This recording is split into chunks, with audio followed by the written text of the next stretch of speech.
You're listening to The Trial Lawyer's Handbook, a courtroom preparation podcast series brought to you by Holland & Knight.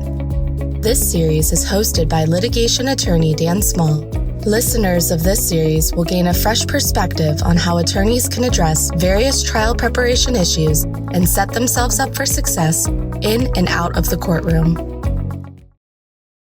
To effectively investigate and prosecute many types of crimes, including organized crime, law enforcement needs to find a way inside the organization.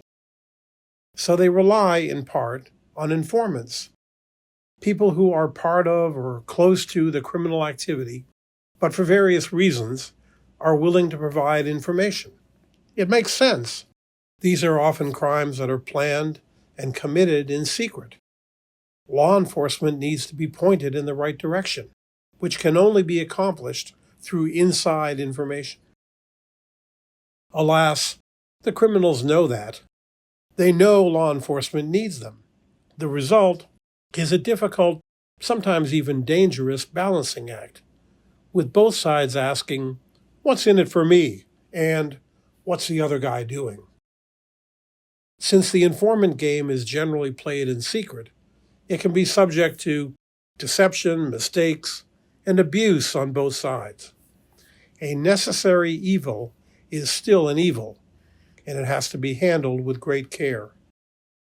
Sam Cammarata, the would-be godfather of Houston, whose prosecution we've been discussing in the last couple episodes, succeeded for a long time by playing 3 different roles. One role was his position as head of a criminal organization. The second was his cover as a legitimate businessman and family man. But the third was a secret informant, and Sam milked that role for all it was worth. To the question, "What's in it for me?" Sam's answer was, "A lot." In 3 acts. Act 1 started years before, when Sam was caught carrying drugs. He was able to work a deal with the Drug Enforcement Administration, the DEA, to work off his bust by informing on other drug dealers. He did that for several years, until the DEA realized that he was playing them by informing on rivals and then stepping up and taking over their business when they got busted. The DEA was unwittingly helping to expand the Cammarata criminal organization. So they cut him off as an informant. But Sam had discovered that there were benefits to being an informant if you played it right. For Act 2, Sam became an informant for the Central Intelligence Agency, the CIA. He touted his questionable international contacts to convince them that he could provide useful information. Of course, he didn't bother to tell them that he had abused his informant role with the DEA and they had kicked him out as a result, nor did he tell the DEA that he'd changed agencies.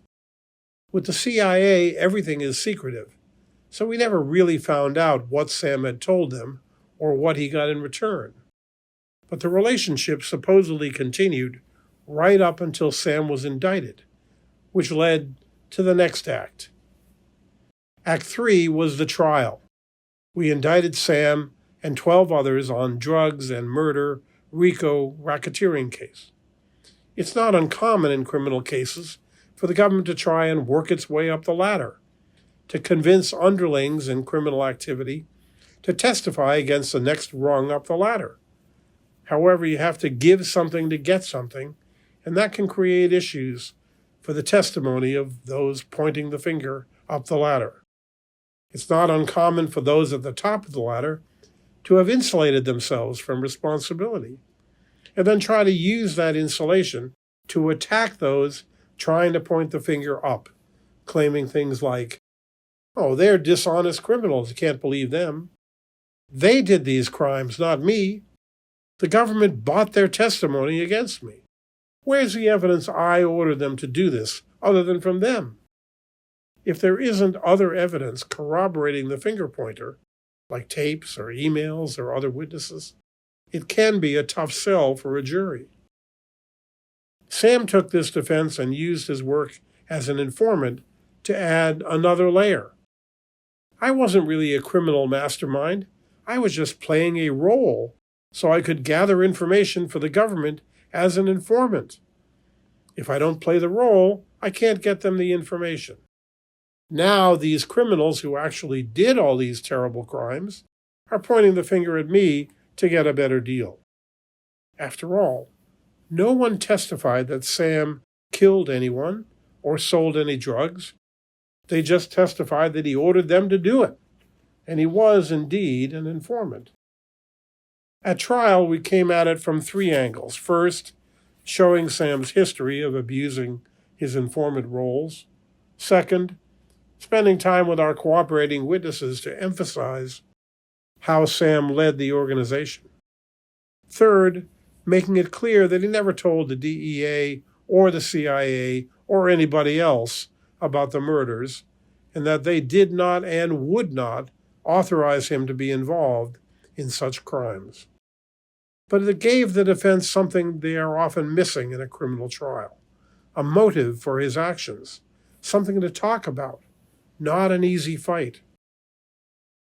In the end, after a long, hard month of trial, we had developed a great deal of evidence on each of those themes. So in closing argument, I was able to compare the playing a role defense to an octopus. I said, Sam is like an octopus, which, when cornered, exudes a cloud of black ink and tries to slither away. The evidence here allows you, the jury, to see through the defendant's cloud of black ink. Don't let the defendant slither away. Well, they didn't. Guilty on all charges. Playing a role only took him so far. Sentence, 45 years. Sam died in jail some years later. Thank you for listening to the Trial Lawyer's Handbook, a courtroom preparation podcast series brought to you by Holland & Knight. For more information on courtroom preparation, please email dan.small@hklaw.com or visit hklaw.com/Daniel-Small.